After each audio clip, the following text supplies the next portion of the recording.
Richard? Okay, wonderful. We'll just keep this mic open. We should begin momentarily for those who are on the live stream and waiting. I think we're essentially ready on this side, so just give us a few. And we'll start momentarily.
All right, for those who are in Media Land, I want to give you 30 seconds to do your station IDs and count down, and then we will begin. We're ready on this side, so it's now 19 minutes past 6 o'clock. Your 30-second station ID will start at 6:20.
Good evening, everyone, and welcome to the Media Center here at the Office of the Prime Minister in Kingston, Jamaica.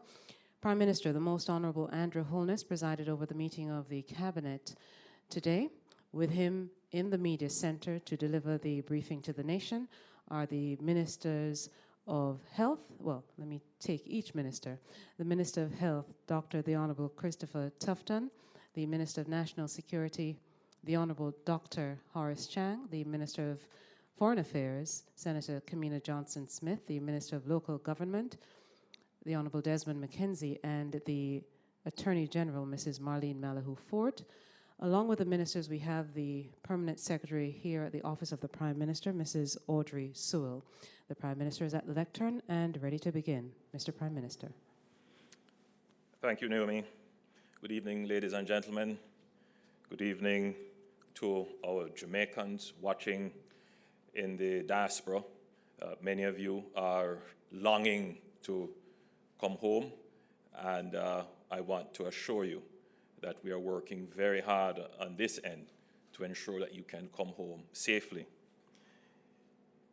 It has now been 11 weeks, 78 days, since our first COVID-19 confirmed case in Jamaica.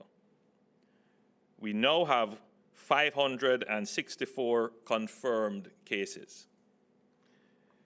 We have seen an acceleration in recoveries, with 238 recoveries to date, with over 100 in the last week. Unfortunately, we have had 9 deaths to date, and we now report 1 person critically ill. Therefore, there are currently 309 active cases. At this point in the progression of the epidemic, the number of active cases, that is the number of persons who still have the virus, is a more meaningful measure than the total number of confirmed cases. I want to bring some graphs to your attention. The first graph displayed shows the acceleration in our recoveries, the green line, and you can see that it has been rising pretty fast over the last 2 weeks.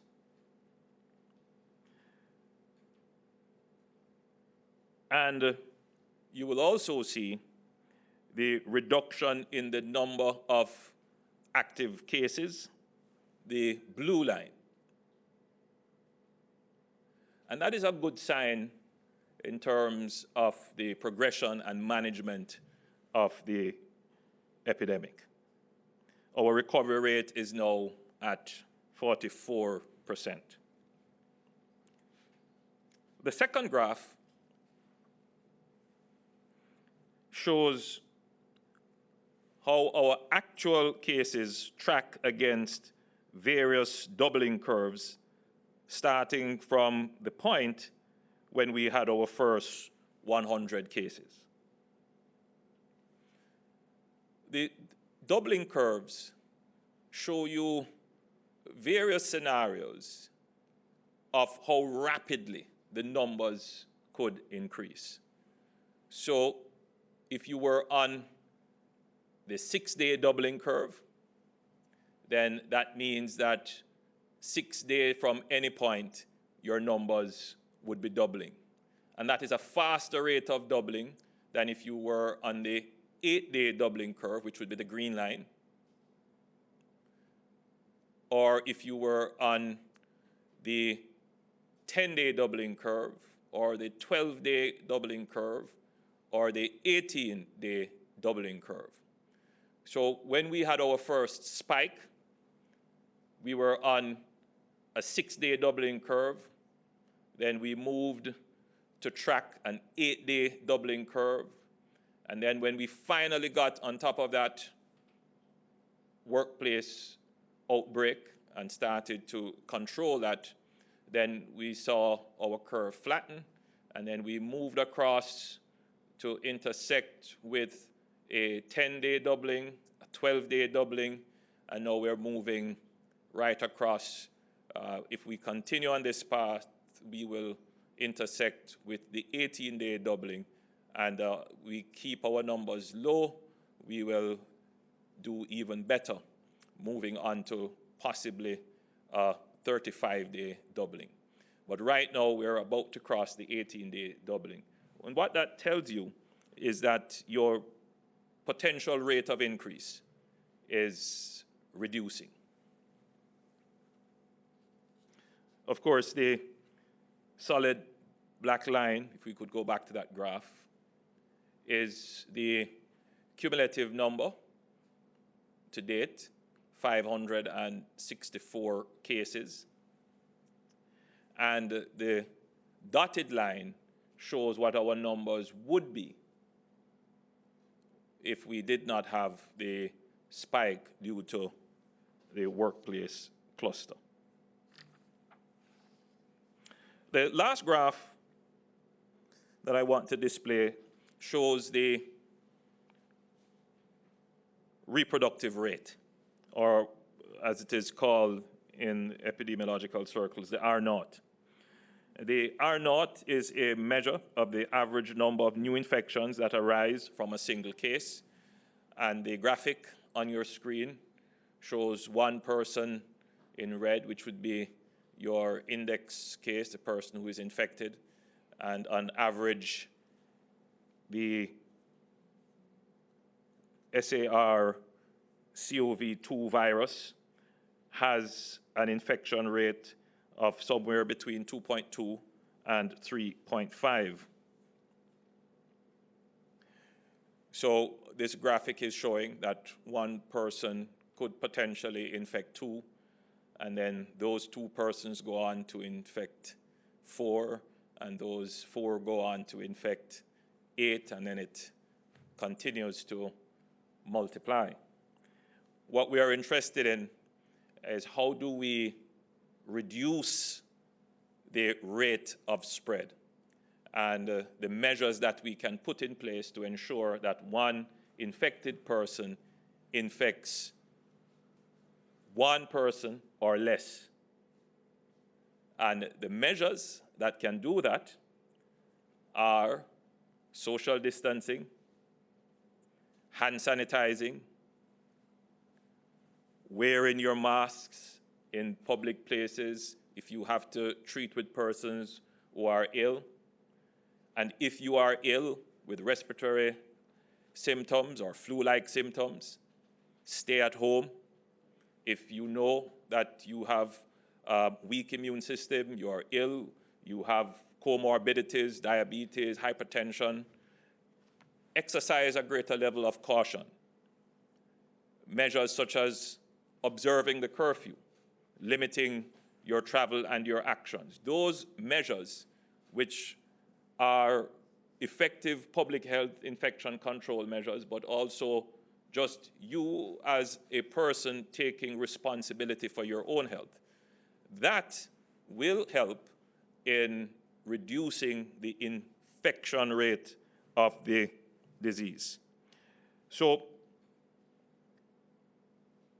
presently, our infection rate, our R0, the reproductive rate of the virus in Jamaica, is estimated, our most recent estimate, to be about 0.8.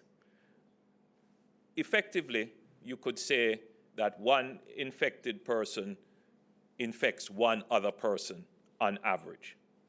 So it is not the best place to be. We want it to be significantly below 1.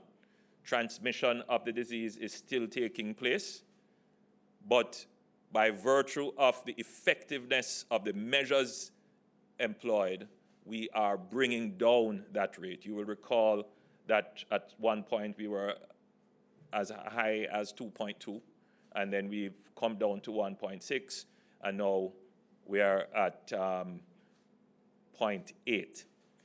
But this is not cause for celebration. It is not cause for complacency. This is now the time when we must continue to faithfully observe the measures. I've said repeatedly from the beginning of the epidemic that our response has to be measured and proportionate, evidence-based, and situationally appropriate. As a result of the evidence, that is the trending down in active cases and our reduced R0, we have gradually been relaxing some of our control measures. Please note, however, that if our numbers start to rise significantly, we will tighten up again. And I think I need to repeat that point. If our numbers change for any reason, people stop observing the curfew measures, for example. People start to gather in groups of more than 10. People who are ill deciding that they are not staying home. All these behaviors could contribute to an increase in our numbers. So I use the opportunity to make the appeal. Yes, we are doing well, but don't let our success become our enemy. Continue to faithfully follow the measures until we can declare this pandemic as being over.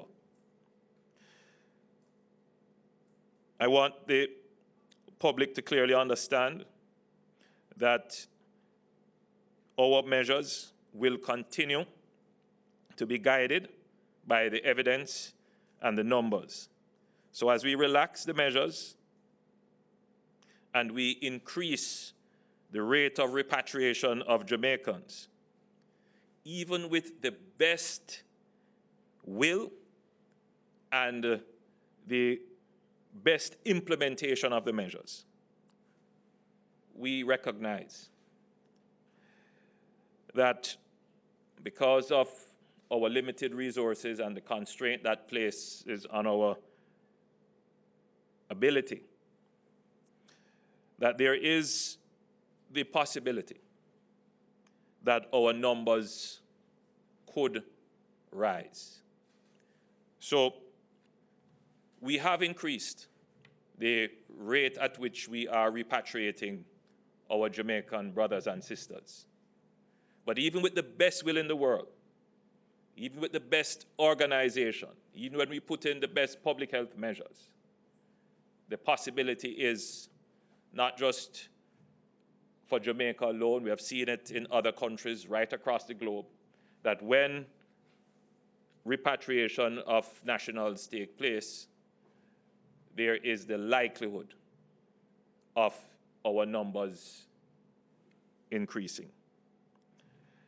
At the same time, I'm pleased to report that the disembarkation of over 1,024 ship workers from the Royal Caribbean cruise ship, the Adventure of the Seas, was successfully completed yesterday afternoon at the Falmouth Pier.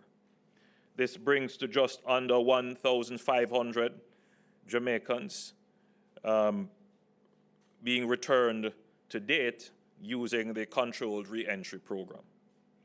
At present, 19 Jamaicans from the Royal Caribbean vessel have been placed in isolation, having been tested positive for COVID-19, while 624 persons have been released into home quarantine following their negative results. 2 more cruise ships from the Norwegian Cruise Line with 174 Jamaican crew members, and the Carnival Cruise Line with 240 Jamaican crew members are currently docked in Falmouth. A Disney Cruise Line vessel is also tentatively slated to berth on May 29th with more than 400 Jamaican crew members. The Carnival ship also has 180 Colombian nationals who will be transported via a secured corridor to a waiting charter flight at the Sangster International Airport to be flown back to Colombia.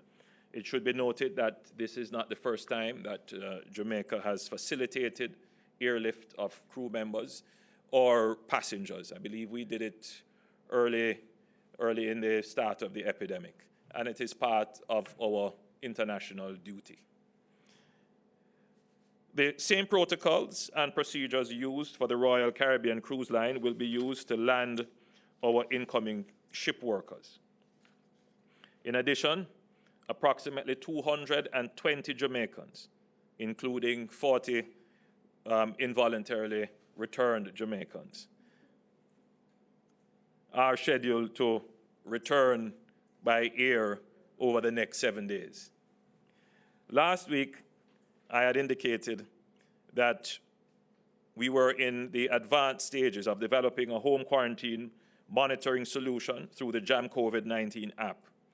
This solution is now fully operational and is being used to monitor persons from the Royal Caribbean cruise ship who are in home quarantine. There are some persons who are having difficulties tracking due to internet connectivity issues and who are being monitored via phone calls and periodic visits through the command center that has been established at the JCF. I must take this opportunity to thank the Amber Group again for developing this solution for us to be able to deploy it in record time. I want to also take this opportunity to thank all the workers, the doctors, the nurses, the public health officials, our security forces, the personnel from the Port Authority and the Falmouth Pier, all the persons who are involved in the JUTC, yes, in ensuring, and the hotel and their staff, the Grand Bahia Principe Hotel and their staff, for making this exercise a seamless one and one in which all Jamaicans can be proud. You know, there's been a lot said by persons bent on finding entry and relevance into the operations and the conversation.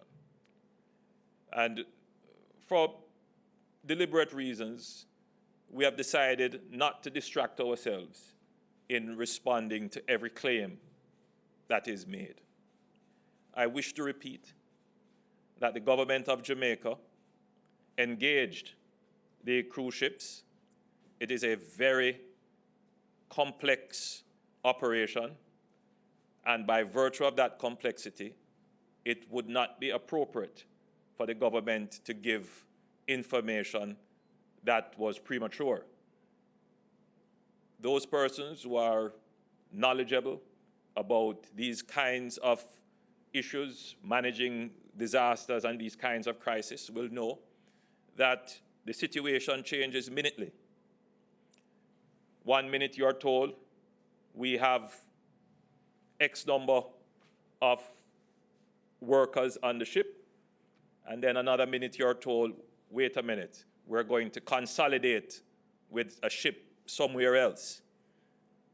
1 minute you're told we're coming in on X day. And then all kinds of things happen, weather, logistics issues, and you get another date. So when we are asked about these issues in Parliament, our standard answer was, we are in negotiations, but as I've said in Parliament, we do not disclose these things until we are certain and they are finalized. I take the opportunity to assure all Jamaicans that the government is working to put in place all the measures, not just for ship workers, but also for the almost 8,000 Jamaicans who are registered waiting to come home.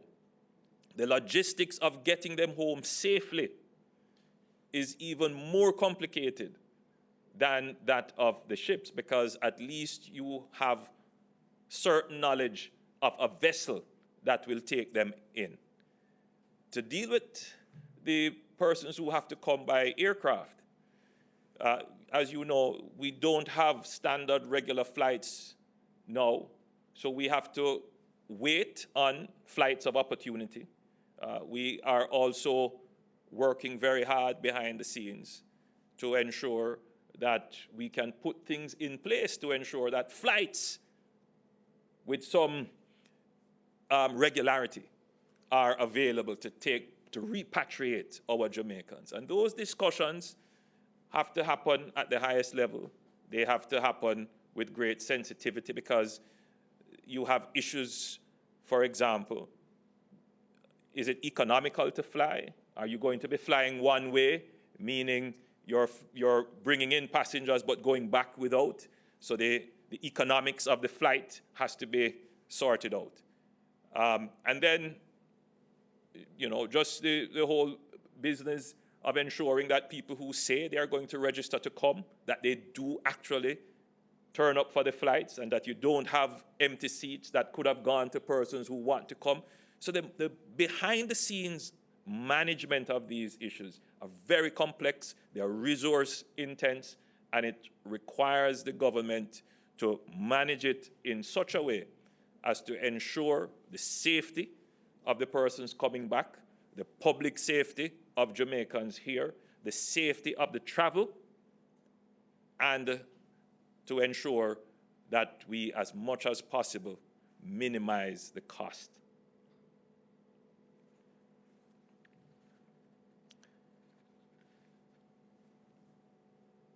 We're now deploying the same protocols and logistics that we utilized for the Royal Caribbean ship more broadly to facilitate the return of the over 8,000 Jamaicans who have applied to return on the JAM COVID system.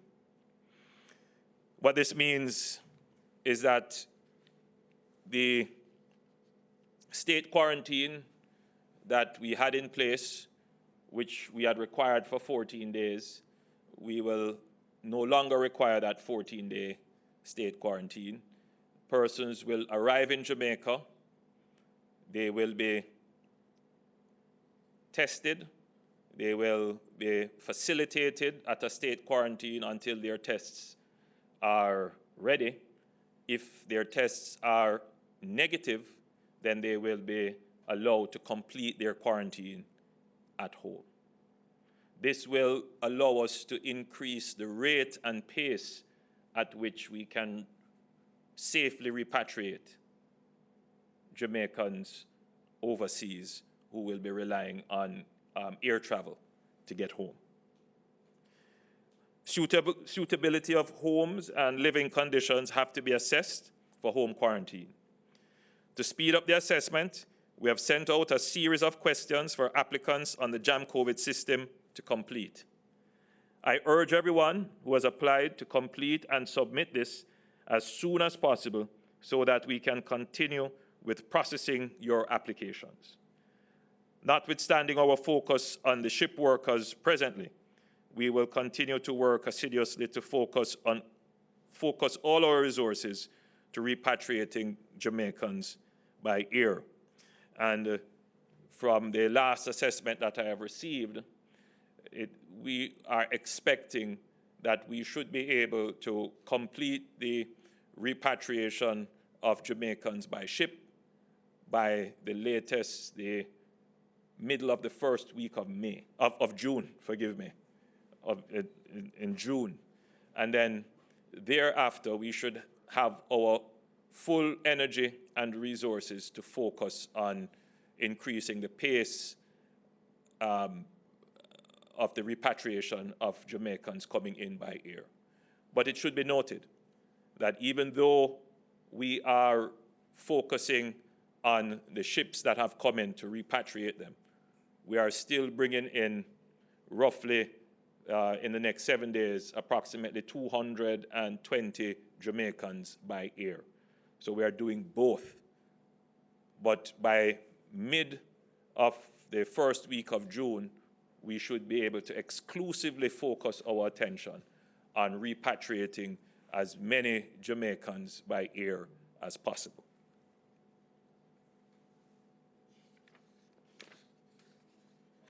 As indicated last week, the current work from home orders will expire at the end of May.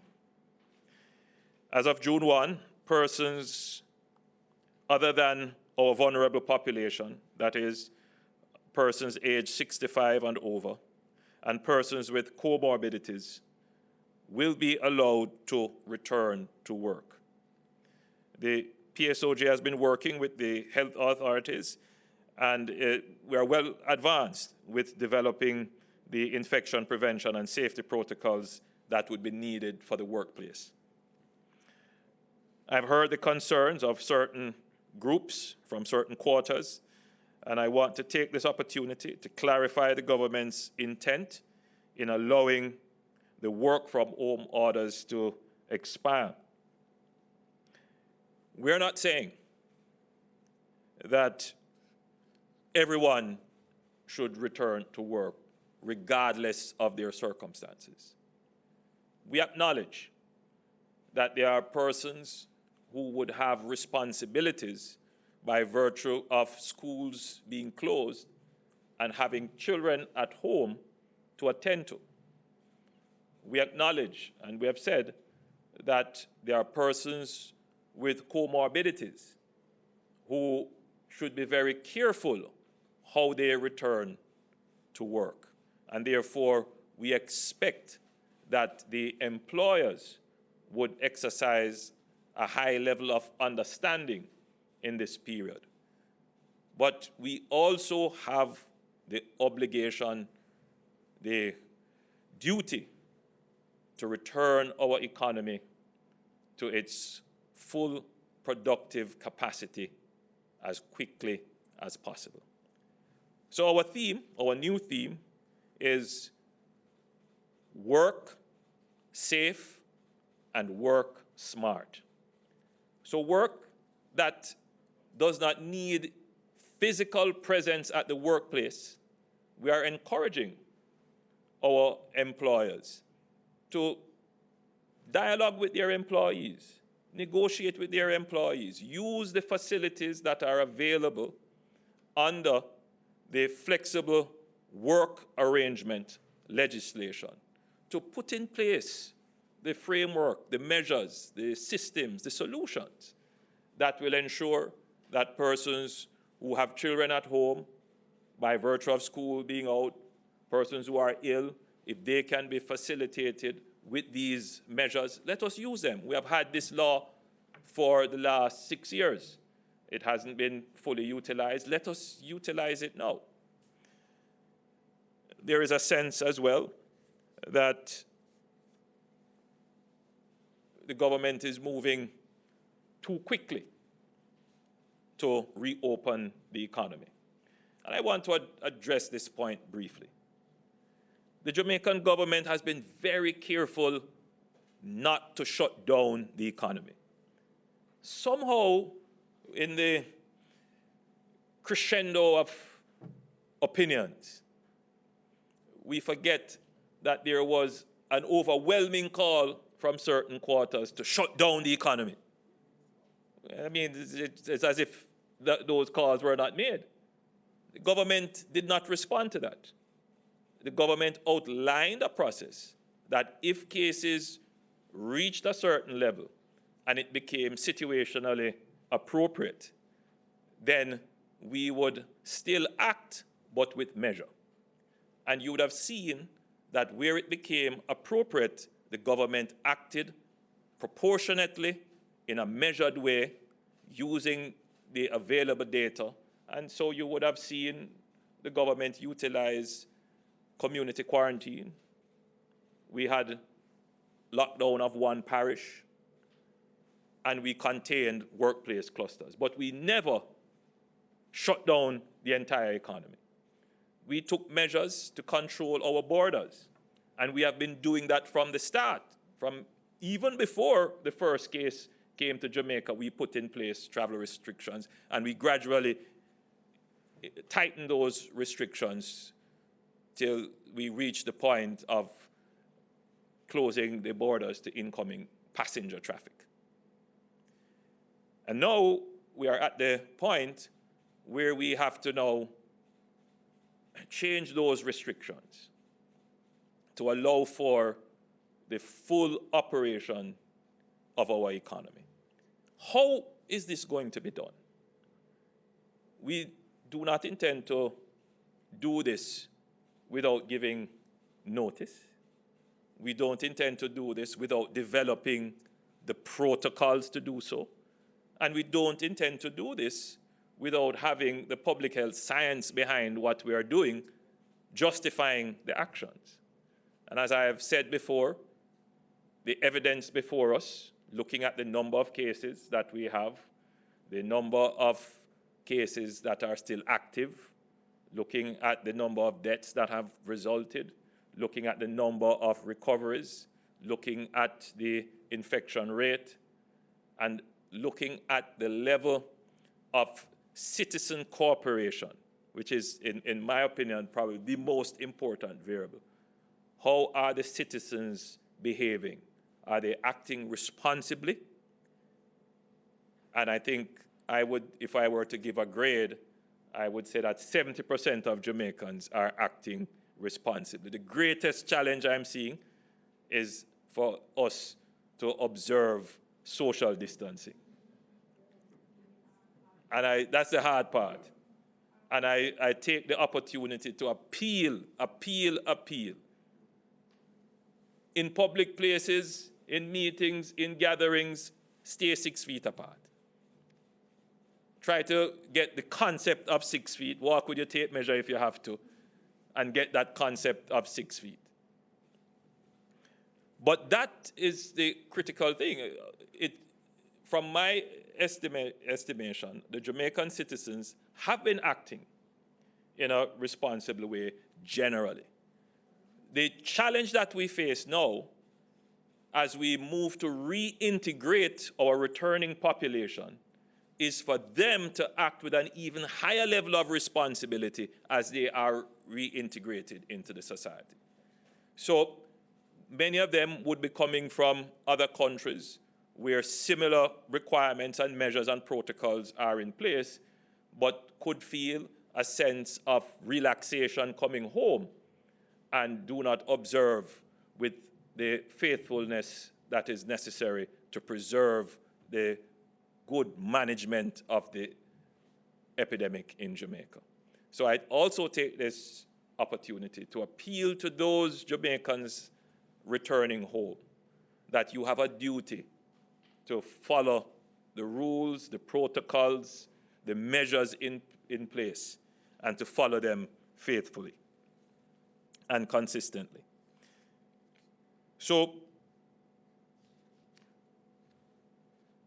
in returning the economy to full capacity, it will require us reopening our borders at some time. We can't continue to isolate ourselves from the rest of the world. So the debate will ensue, I'm sure, about whether or not it is time or we should wait. I wish to remind persons that we don't want to survive the pandemic and die in the recession. So we have to manage both things. We have to manage the epidemic and ensure that we do not have an extended recession. How well we manage the epidemic will also help us in managing the recession. So as we make gains with the epidemic, and these gains, we want them to be sustainable gains in people behavior, we then use that as much as possible to increase our productivity. Get people back to work, get them back to work with the mentality of working safer and working smarter. Repatriate our Jamaicans who are overseas. Get them to come back in a safe way and get them to respect faithfully and consistently the measures that are in place. And if we open up, when we open up and we get visitors in for tourism, visitors in for business, we have to ensure that we have a strong monitoring mechanism, a strong policing mechanism, and a strong public education mechanism, in addition to, as I said earlier, monitoring, but increased surveillance of the spread of the disease right throughout the country. So we're putting in place these measures. We're studying it very carefully. I believe we are very close to that point now to settle all the protocols and all the measures. Because, as I've said earlier, at the end of the day, we want to survive the epidemic, and we also want to survive the recession. So, ladies and gentlemen, I think I've poured out my soul to you today. There are some other matters which Minister Tufton and Minister Mackenzie may want to bring to your attention. Yes, there was a case of a young person, a young male, I believe it is, Minister Tufton, a young male who is a worker at the infirmary in St. Anne. And I wish to point out, to Minister Mackenzie's credit and to Minister Tufton's credit, that this was not a case that happened upon us. Minister Mackenzie and Minister Tufton put in place a protocol to test all the workers in our infirmaries right across Jamaica. And it was out of that surveillance that we picked up this case and have put in place all the measures which will be outlined shortly. So I'm going to invite Minister Tufton to give you an update.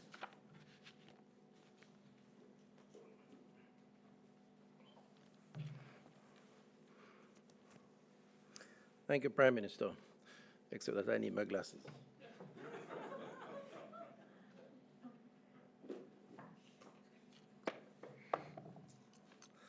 Much better. Thank you very much.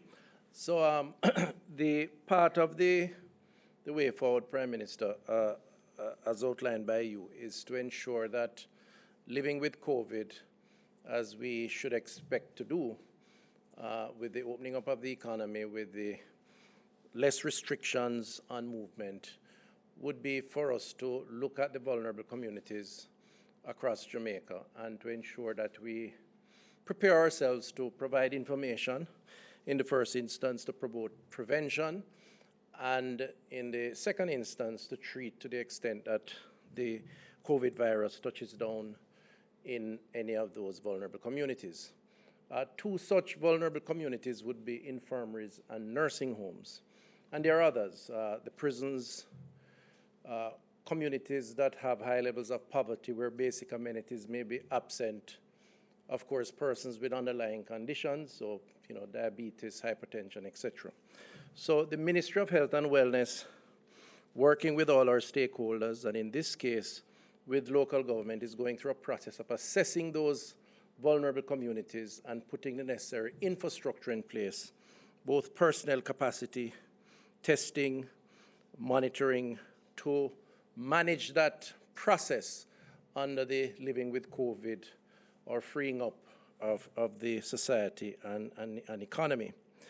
In that case, the infirmaries have been a key target, and as you said, Prime Minister, Minister Mackenzie and I have been working closely with the health team, of course, and members of local government to put some systems in place.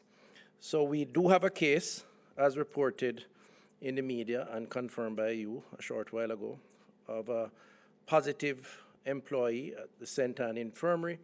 The individual is male, is currently asymptomatic, and has been put into isolation in a government facility. Since that discovery, contact tracing has commenced and 21 close contacts identified and placed under home quarantine. They include 12 high-risk members of staff, all of whom have been sampled. Up to yesterday, May 25th, all 80 permanent staff members and 2 of 5 visiting staff members were sampled for COVID-19, and all 106 residents have been tested. Of note is that testing at the island's infirmaries was initiated, as said earlier, as part of this overall strategy, and this will continue. We have so far tested 6 of 14 infirmaries island-wide. So the process continues, and we're expecting to get the results of the samples that have been taken within the next couple of days, and we will update the country on this. Just quickly, in terms of nursing homes and an update around nursing homes, another vulnerable community, the ministry has now assembled the inspection team for the island's nursing homes. Since March 2020, 118 nursing homes have been inspected together with 3 hospitals. 85 of the nursing homes have returned satisfactory results, 33 not satisfactory. We are currently awaiting information from 13 additional facilities. A detailed status report will be provided to the country in terms of the nursing homes. But let me just say that whether these nursing homes are registered or unregistered, the decision has been to inspect all and to provide a COVID protocol in these facilities to ensure that we minimize the risk as part of the way going forward. More will be said on that in due course. Thank you.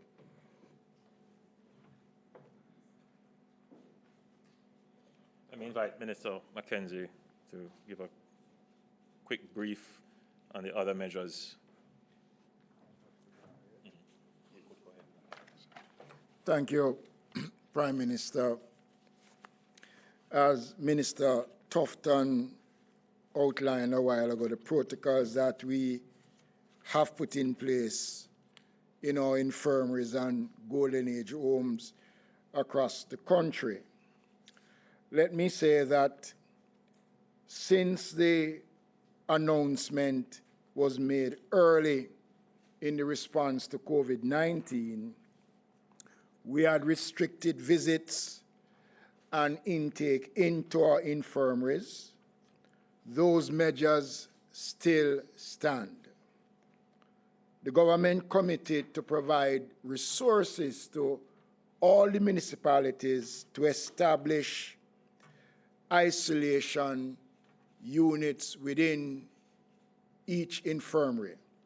Let me dispense whatever mischief is being made in regards to that, and to advise the country that all our infirmaries have up and running isolation units. That was done over the last couple of weeks. We continue the testing protocols by doing the temperature checks. The question has been raised about personal protective gears within the infirmary. Let me again state for the record and dismiss any mischief that is being made that all infirmaries and golden age home have adequate personal protective gear for workers, and the workers have been using those gears accordingly.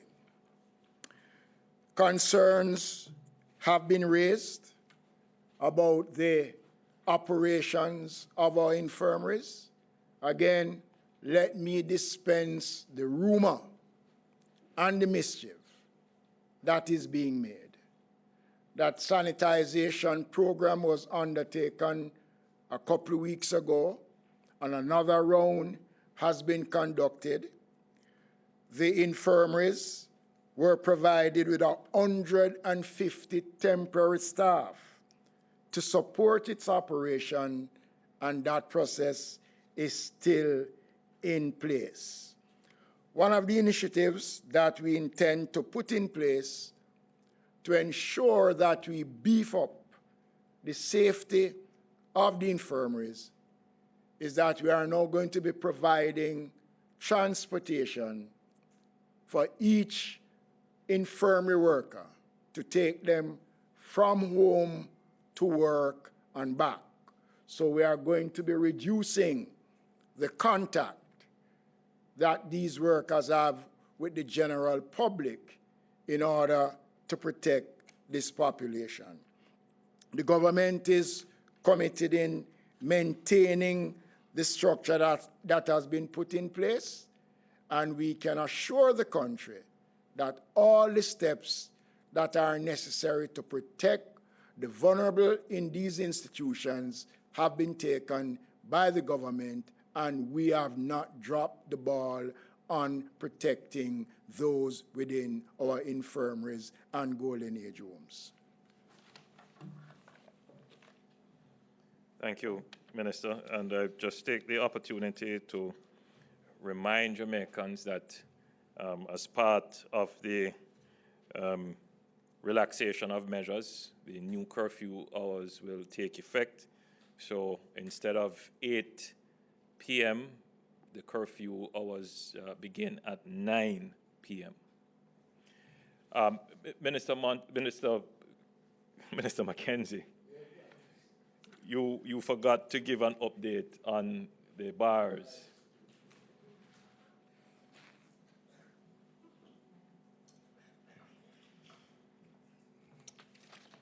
Thank you, Prime Minister. Prime Minister, I must say that we are pleased with the response from the operators of bars across the country. We have sampled since the period that the order was lifted, more than 2,500 bars have been inspected. And we are seeing where the general acceptance of the guidelines that has been laid out, Prime Minister, have been met. We have seen where, especially in the corporate area, there's a very high percentage of compliance with operators taking the necessary steps to ensure in the areas such as where there are no stools, benches, chairs, or tables, we have seen a high of over 60% in those areas. Where we have asked where gaming operations in terms of machines are placed in areas where social distancing can be practiced. That is one area, Prime Minister, that we are not happy about because we are only enjoying over 30% compliance in that area. In terms of putting in the necessary facilities, we see where the bartenders are wearing masks, a high of over 70%, the presence of washing areas and sanitization for persons attending the bar, over 70%. We're seeing where the observing of the curfew hours is extremely high. Over 90% of the operations are complying with that order.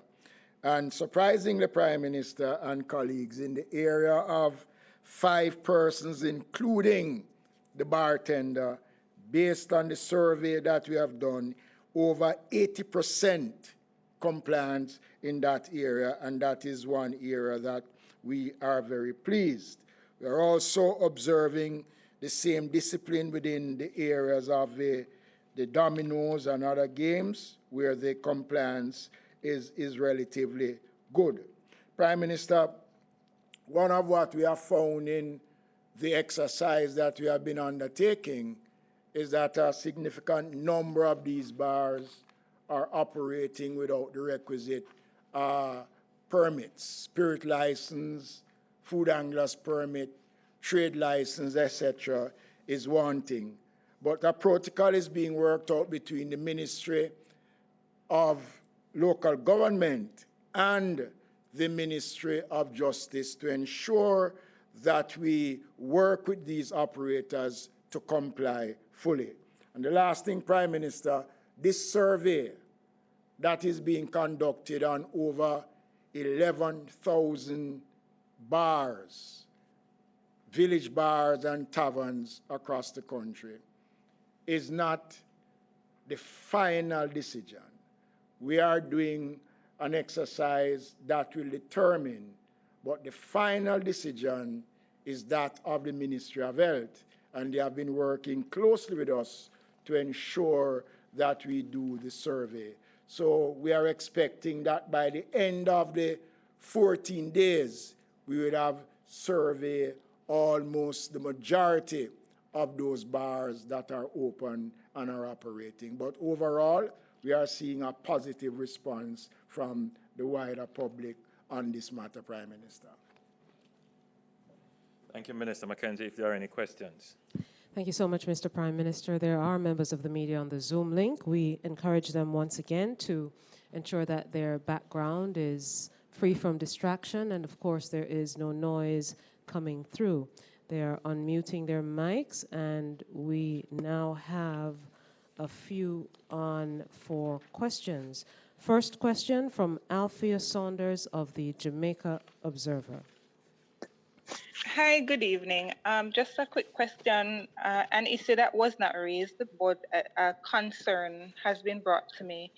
The students who are sitting the CSEC exams in July, one parent has said to me that her child has an underlying condition, and given that they're supposed to go back to the classroom prior to the sitting, for classroom contact, is there any directive for those parents?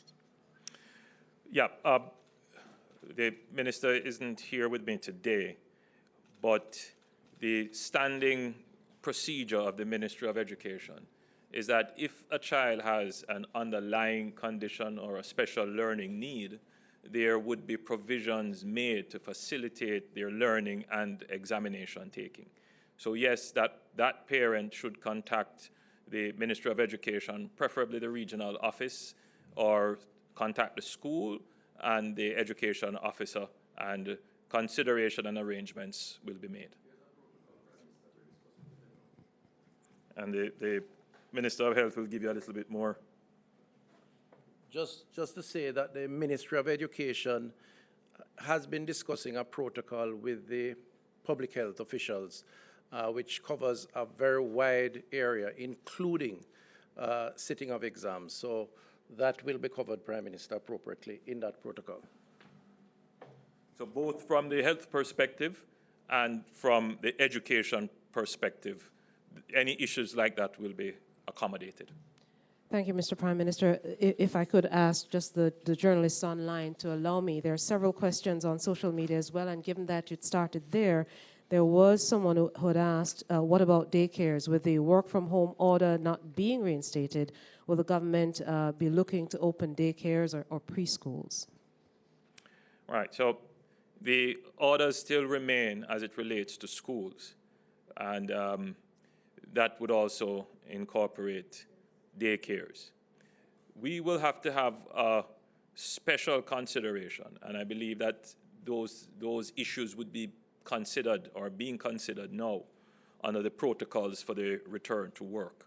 And one of the reasons why we give notice, and we didn't just on the 31st of May say we're not renewing, is to give the public the chance to raise these issues, and we are contemplating them. So I would say that the next time I'm at this podium giving my press conference, that I will have something definitive to say about how we will treat with daycare facilities. Thank you so much, Prime Minister. Let's go then to our journalists.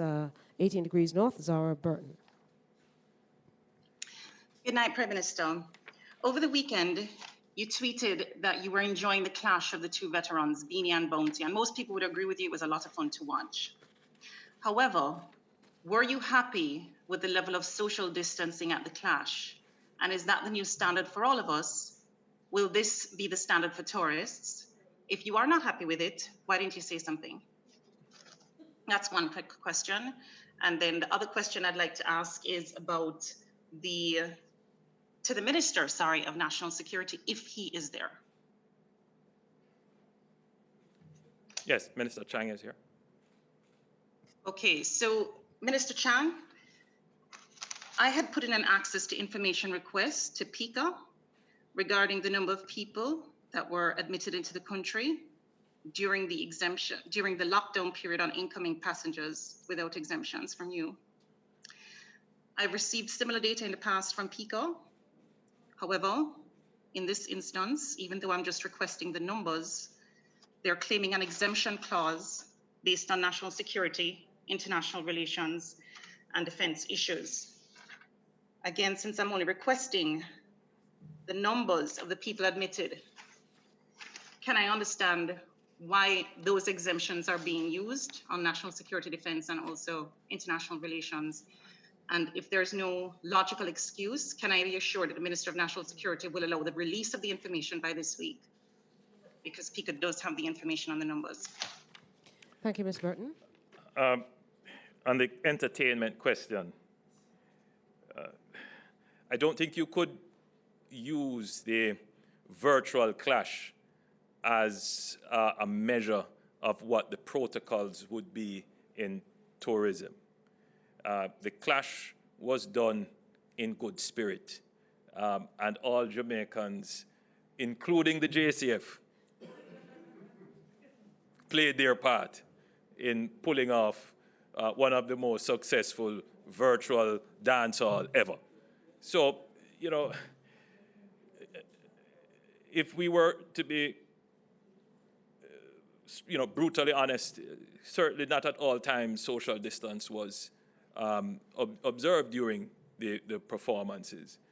But from my recollection, that the gathering orders were generally observed, and at points in time, I recall they were apart, and wore masks. So sometimes, we're not going to be always successful and overly strict in what we're doing. I think in general, how it was done, the risks were mitigated, and I think that is the important thing to observe. And I was particularly pleased because a challenge that we will face, I think the bigger issue is how do we treat with the entertainment industry, because they have been badly hit in all of this. And we have to kind of bend our minds to see how we can develop and support that industry. Minister Chang, if you want to respond.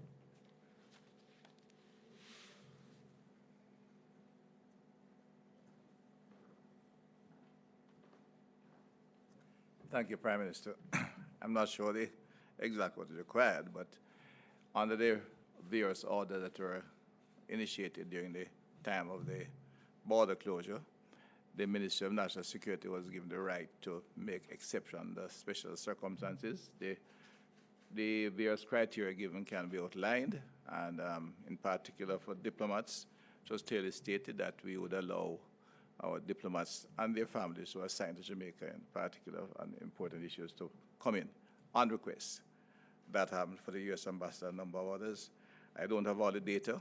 I'll certainly look at that, but that was the criteria was made public here, and they were applied in the case that were for exemption.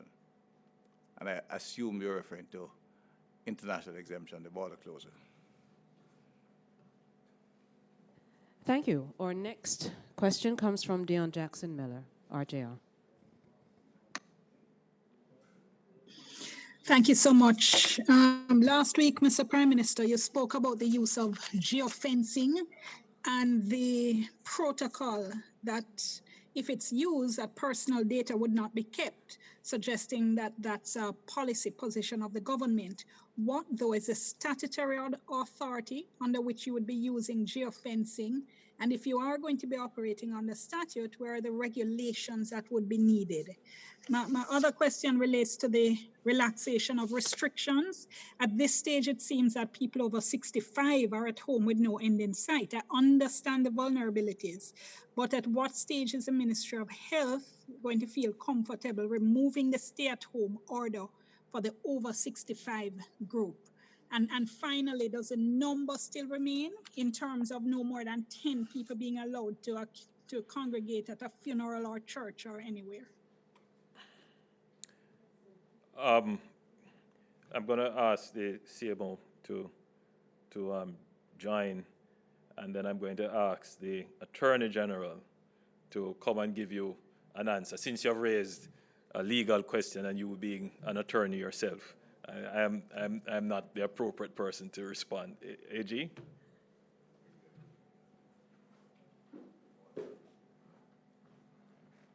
Thank you, Prime Minister. The geofencing that is being used is part of the measure to contain and monitor movement as part of the control of the disease. We do not have any specific legislation, but it is permitted within the terms of the Disaster Risk Management Act.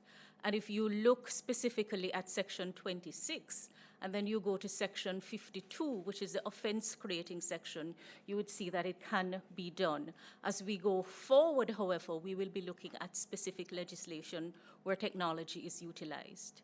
And you know that what is being done is specifically related to the containment of the disease, and it is limited in time. So, AG, you're saying that there is a measure under the Disaster Risk Management Act which would specify how it is done, and then the penalty would flow from that. I'm saying, Prime Minister, that the parameters of the Disaster Risk Management Act permit for the monitoring of movement in order to contain the spread of a disease. And that is what is being done with the geofencing. Persons have to be monitored. Their movements are critical because they will contaminate others and they will infect persons. And so part of how we are managing it is to ensure that we know where persons who are at risk of being contaminated and also of contaminating others. And then the other question, CMO, will there be any end in sight for those 65 and old? I had a conversation with my father, who is obviously over 65, and he was one who was saying, you can't tell me to stay at home. And recently he told me, well, you know, I'm just going out once and then run back in. So the message has gotten home. And many persons now are, even without government enforcement, they understand that they are at risk and they are following the orders. Yes, good evening. Like several other countries at this time, Jamaica is at a very critical point where, as we start to welcome back our returning residents, we face new risk. And so at this time, there's a particular emphasis on personal responsibility and protection of the vulnerable in our population, which includes the elderly. So at this time, it is really very difficult to say when we would be lifting that restriction on the elderly person, because it is so important at this time that as more persons come into the population and there is that increased risk of more spread of the virus, that we protect the persons who would have more severe illnesses. And that applies to this population. Just bear in mind, however, that all the measures have a timeline associated with them. Many of them will expire at the end of this month, and then we will do an assessment and determine whether or not they should be renewed. Sir, there was a question as well concerning the numbers for funerals, weddings. There was not the specification of weddings in the question, but a number of persons online are also asking if weddings could be extended to 15 or more.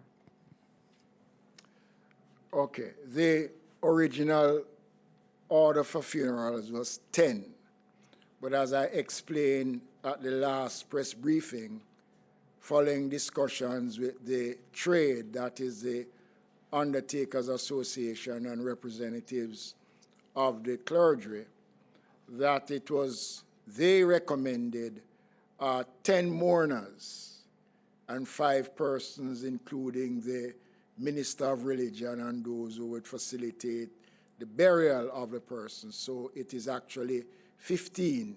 And as the Prime Minister said, at the end of this order, it will be reviewed. Well, let me say that there are persons who are operating outside of what is placed in the order, and we would advise persons, please, to cooperate, because whatever actions are taken that does not conform with the order will jeopardize whatever consideration will be given when the order is to be reviewed.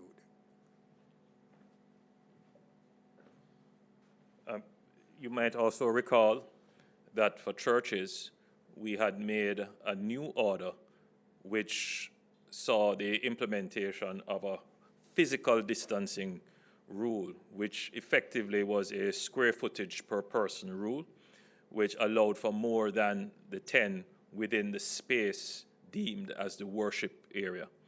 For weddings, we had not made any special provisions, but we will revise those when we renew the order in a few days' time. So there might be some relaxation there to get more Jamaicans having their weddings with their family and loved ones, being able to observe and be there.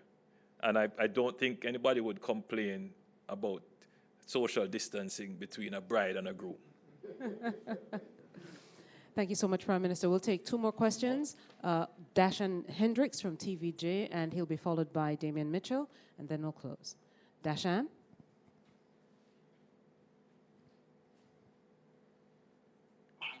Dashan, are you hearing us? Yes, you're hearing me? Yes, go ahead, please. Okay, Mr. Prime Minister, just looking down the road to September when school reopens, has a consideration being, are considerations being made now in terms of budgetary allocation to fix schools to allow for the physical distancing that will be required going forward in the new reality of COVID-19? I mean, some classrooms have like 40 students, and if we're going to be doing 2 meters apart, if indeed that's what we're going to be doing, then we'll be seeing classrooms of 10. Will we be building new classrooms? Will we be going back to the shift system as being suggested? Just outline for me, what are the plans that are being made when school reopens in terms of getting the schools ready to have students in there in the reality that we have COVID-19 and have to live with it? You know, Deshaun, that question is a very important question because it exposes the disconnect between what the public expects to be the government's response and what the government's abilities actually are. And the government's ability is not unconnected to what the public actually does. So there is an expectation that we would have class sizes cut in half, which would mean that we would have to build more schools, which would mean that we would have to get more taxes, more revenues coming in. But how do we do this if we keep the economy locked down? How do we solve the pandemic public health issues without at the same time solving the economic issues? And those who would seek to create a divide between the two are disingenuous. Both things have to be done together. We have to work smarter and we have to work safer. The strategy of the government has been to control the disease within our resources, and we started off with those measures, those public health measures, so that we don't have a crisis immediately of resources.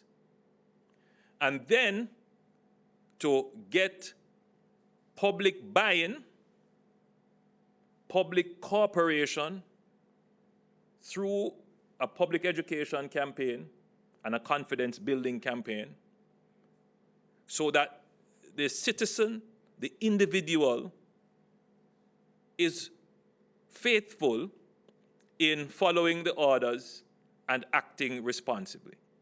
And once that becomes the routine reaction of our citizens, then that gives you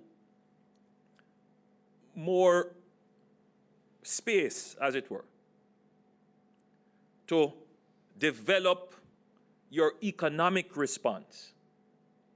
And as you develop your economic response, that means once the public is fully aware, once they are fully seized of the protocols, once they're going to be acting responsibly, then they can go back to productive activities, which will return revenues to the government, which the government can then use to make the capital works and other recurrent expenditure needed to ensure that we stay on top of the pandemic issues.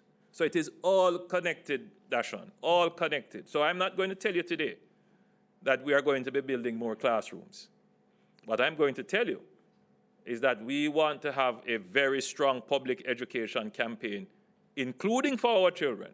What I can tell you is that we will be increasing the level of monitoring and surveillance of schools. What I can tell you is that we will be increasing, and Minister has spoken to it, Minister Tufton has spoken to it, that we'll be increasing the number of public, what's the term you call them?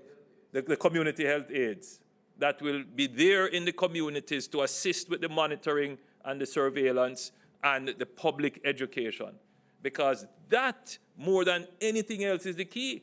Bear in mind, you could double your school space, and one irresponsible behavior could still cause an outbreak. So the critical thing is how we as a people, or we as citizens, or we as individuals, how we will act. If the government were to open the beaches tomorrow, would we see a flood of people going there, ignoring social distance, ignoring all the other requirements? If we open the bars as we did, would we see the bar owners and the bar users not following the protocols? It all depends. So your report, Minister, suggests that there is general compliance. So that means we can move in a measured way in returning the economy. And that's what it comes down to. If our people are responsible, we can move with greater speed and alacrity in ensuring that you get back your job, that you're not laid off. That's what it comes down to. So I can't tell you, Dashan, that there will be any doubling of the budget to building new schools. But I can tell you that we will be putting in place the infection control and prevention measures, the public education measures, and the surveillance measures to ensure that we can go back to school in a safe environment. Thank you, sir. Final question, Damien Mitchell, the Gleaner Company. Thank you so very much, Prime Minister. You mentioned earlier that we'll be having 40 deportees coming in another week. Can you say where they're coming from? That's question one. And I have to go back to this question because it was not answered when the education minister, or the minister with responsibility for education, was at the last press briefing. That is, given the current issues with the distance learning program, can the government explain the policy for end-of-year assessment of students? So let me start with the end-of-year assessment. Minister Samuda, when he was here last, went through a very detailed presentation. Oh, you didn't think it was detailed enough? The Turn on issue your of mic. end-of-year assessment. I'm sorry. Are you Yes, hearing me, Prime Minister? I'm hearing you now. Yes, I'm saying the minister did not address the issue of end-of-year assessment. He was speaking to PEP and to CSEC. That was not the question. The question is for students who are now doing Zoom classes, etc. What's the policy for their assessment for the end of this year? All right. My recollection is that he had spoken at length, but what I will do is I will ensure that when we speak at the next press conference, that question will be specifically dealt with. Your other question was the deportees. No, I said the involuntarily returned persons. Yes, my understanding is that Minister Chang, these are from the United States. Yes, they are from the United States.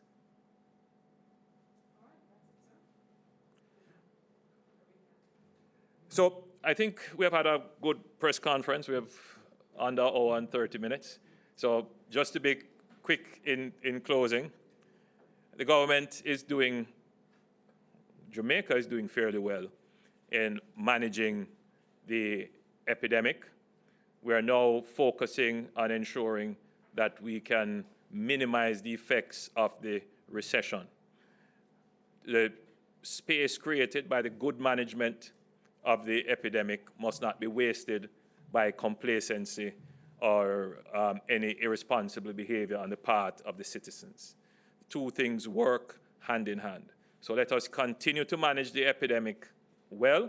That gives us space to open up the economy some more, to return to full productive capacity as quickly as we can, and we will survive both the epidemic and the recession. Thank you. Thank you so much, Mr. Prime Minister. And there ends our briefing for this evening. Do recall that the curfew hours have now been amended to begin at 9 p.m. So we wish you all a safe evening, and we will certainly be back sometime in the future for another briefing. Good evening.